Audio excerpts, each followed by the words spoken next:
నమస్తే ఫ్రెండ్స్, నేను అడ్వకేట్ శ్రీనివాస్ చౌహాన్.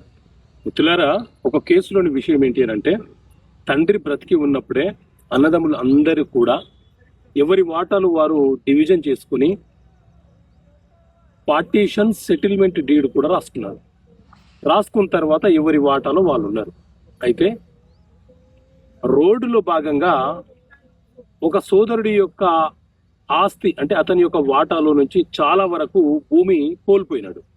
ఇప్పుడు అతను ఏం చేస్తున్నాడంటే, మిగతా వారసులందరి మీద పార్టీషన్ సూట్ ఫైల్ చేసి నాకు నష్టం జరిగింది, నాకు వారి వద్ద ఉన్న భూమిలో నుంచి వాటా కావాలని అడుగుతున్నాడు. సో మిత్రులారా, సాధారణంగా మన దేశంలో ఉన్న చట్టాల ప్రకారంగా 2005 కంటే ముందు అన్నదమ్ములు ఆస్తి బాగా పంపిణీ చేసుకునేటప్పుడు ఏదైనా ఒక పార్టీషన్ డీడ్ రాసుకొని ఉంటే అది రిజిస్ట్రేషన్ కాకపోయినా చెల్లుబాటు అవుతుంది.